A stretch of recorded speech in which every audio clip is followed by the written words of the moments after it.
Welcome back, everyone. Last time we kind of left Arjuna in a pretty uh, tough spot, right? Like full-on meltdown mode, Yeah. just as the Kurukshetra war is about to explode. Yeah. Chapter 1, it definitely set the scene, Oh, yeah, totally. Talk about dramatic tension, huh? for sure. But Chapter 2 of the Bhagavad Gita, this is where things get really interesting. It's called Sankhya Yoga, and it's the longest chapter in the whole book, but don't worry, we're going to break it down. Yeah, no need to get overwhelmed. We're going to focus on like three key themes from this chapter. Stuff that you can actually apply to your life today, like the nature of the self, the whole idea of dharma, and how to find this like steady calmness even when everything's going crazy around you. Equanimity, right. Exactly, equanimity. It's a mouthful, but it's a game changer. Okay, so right away, Krishna doesn't mess around. He tells Arjuna to basically snap out of his despair, because it's not noble. Oh, no kidding. He like, get a grip, man. It might seem harsh, but it really sets the tone for the whole chapter. Like, it's about facing reality, even when it's uncomfortable. Mm. And a big part of that is understanding who we really are, not just on the surface. Right, getting deep. So Krishna introduces this idea of the soul, the atman. He describes it as eternal, something that doesn't die with the body. Yeah, like immortal. Verse 20 really hits it home. It is not slain when the body is slain. Whoa, heavy stuff. Right, think about that for a second. What if there's a part of you that's beyond your physical body? Does that change how you see, like, challenges and setbacks? Like, imagine how differently you deal with the fear of failing or grief or even, like, how attached you are to things, if you really believe that part of you, like, goes on. Yeah, it's like realizing the ocean's way bigger than the wave you're currently riding. Gives you some perspective. 100%. And this leads us to our second big theme, dharma. Now, Krishna tells Arjuna that his duty as a warrior is to fight, even if it's painful. This is his dharma. So it's not just about what we do, but like fulfilling our own unique purpose in life. Right. Like everyone has a role to play. Exactly. Imagine a giant puzzle, right? Every piece matters to see the full picture. Ignoring your dharma is like chucking a vital piece in the trash, throws the whole thing off balance. So how do we even figure out what our dharma is? Especially when we have tough choices to make. That's the million-dollar question, isn't it? Krishna really emphasizes that understanding our true nature, like who we are deep down, is key. And then we got to align our actions with that. Like, what are our skills? What comes naturally to us? What are our inherent qualities? Okay, I'm following. So let's say someone's super organized, a natural helper. Maybe their dharma is like creating systems, bringing order to things, supporting people. Boom. You got it. Yeah. It's recognizing your strengths and then using them to do some good in the world. But what about when our dharma leads us to tough situations? Like Arjuna, he's a warrior, so his dharma takes him straight to a battlefield. How do you deal with that inner conflict? That's where our third theme comes in, achieving equanimity. Now, Krishna introduces this idea of karma yoga. It's like the art of acting selflessly, detached from the outcome. He tells Arjuna in verse 47, you have a right to perform your prescribed duty, but you are not entitled to the fruits of action. Deep, right? So like, do your best, but don't get hung up on the results. Bingo. It's like, think about how much stress we create by obsessing over stuff we can't control. What if instead we just focused on acting with integrity and accepting whatever happens? It's like planting a seed. You can nurture it, give it sun and water, but you can't force it to grow at a certain speed or guarantee it'll blossom into a specific flower. Perfect analogy. You do your part, the rest is out of your hands. That's equanimity. Being at peace no matter what happens outside of you. Something we all struggle with for sure. Oh, tell me about it. Whether it's work or relationships, we get so fixated on a certain outcome that we forget to enjoy the process. Totally. And that's where this whole Krishna thing, his teachings on equanimity, that's where it gets really helpful, like a powerful antidote to all that anxiety. It's like a superpower we can all tap into. It's like, what's really cool about this whole thing? Krishna doesn't just lecture Arjuna. Yeah. He uses these vivid analogies to help him grasp these really complex ideas. Oh, analogies.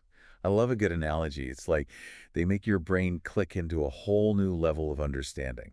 So what kind of analogies does Krishna use to explain all this to Arjuna? Well, like when he's talking about the eternal self, Krishna compares it to like shedding old clothes, just like we get new clothes when the old ones wear out.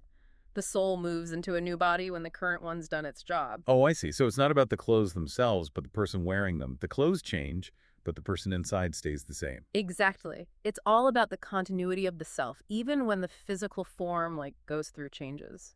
And that connects back to equanimity, right? Yeah. If we're not just defined by our temporary physical bodies, then all the ups and downs of life, they don't have to totally shake us up. Absolutely. And to really drive this point home, Krishna uses another awesome analogy, the skilled archer. Okay, now I'm really curious. Tell me more about this archer thing. So Krishna explains that a skilled archer focuses solely on the target. They're not worried about hitting or missing, the outcome. Their mind is steady, their aim is true, and they just let go of the arrow, totally detached from the result. Wow, I can picture that so clearly. It's like saying, do your best, focus on what you can control, and then, like, surrender the That's rest. precisely. And that's the essence of karma yoga, acting with skill and dedication, but without getting all caught up in what happens as a result. That reminds me of something I personally struggle with. Perfectionism. I get so fixated on achieving a perfect outcome that I put so much pressure on myself, and honestly, it often backfires. I feel you, that's super common. But imagine if you approached your task like that archer. Focus on the process, refine your skills, and let go of the need to control the outcome. Yeah, that shift in perspective would make a huge difference. It's about trusting the process and enjoying the journey, rather than obsessing over a specific destination. Exactly. And remember, this doesn't mean becoming passive or indifferent. It's about engaging with life fully, while cultivating this inner stillness that lets you handle challenges with grace and resilience. It's like being in the eye of a storm.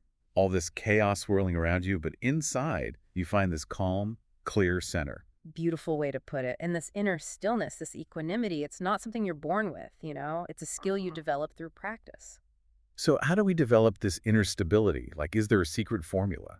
Well, Krishna highlights a bunch of practices that can help us along the way. One of the most powerful is meditation. Meditation makes sense. It's all about training your mind to be present, to just observe your thoughts and emotions without judgment or getting attached. Exactly.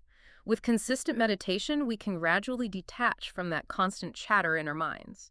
We learn to witness our thoughts and feelings without getting swept away by them. Like creating space between yourself and your thoughts, right? Sure. Instead of being consumed by them, you can observe them with a sense of objectivity. Precisely.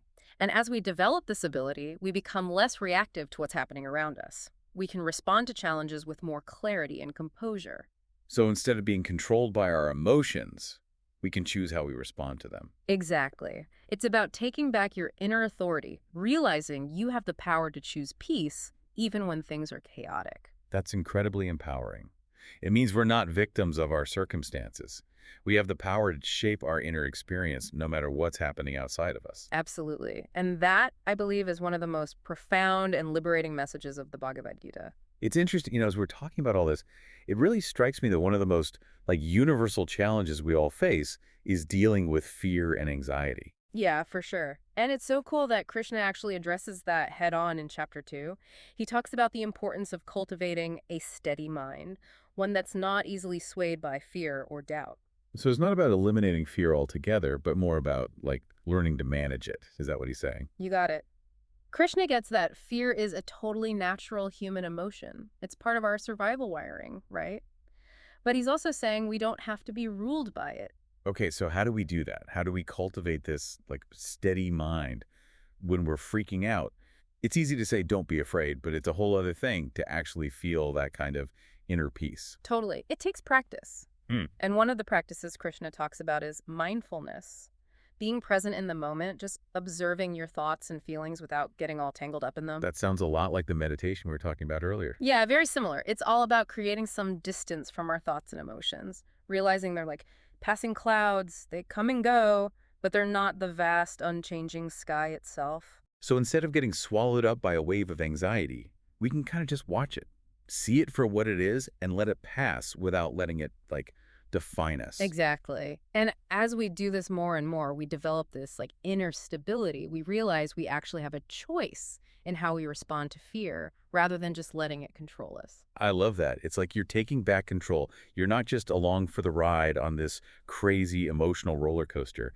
You can actually choose to step off. Yes. And that choice comes from understanding the difference between your true self, which is eternal and unchanging, and all these thoughts and feelings that are constantly shifting and changing. Okay, so as we wrap up our deep dive into chapter 2 of the Bhagavad Gita, what's one key takeaway you want to leave our listeners with? I think the biggest thing is this. You have the power to choose peace. It's not something someone gives you, it's something you cultivate through practice, through understanding, and by making conscious choices, just like Arjuna learns from Krishna. That's beautiful. You have the power to choose peace.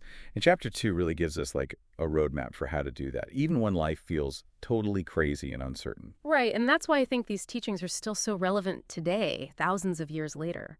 They tap into this deep human longing for meaning, for purpose, for inner peace, no matter what's going on around us. Well said. And on that note, we'll leave you to ponder these amazing ideas. Think about the archer, the steady mind, and the choice to cultivate peace within yourself. Join us next time when we'll dive into chapter 3 and explore how Krishna guides Arjuna towards self-mastery and liberation.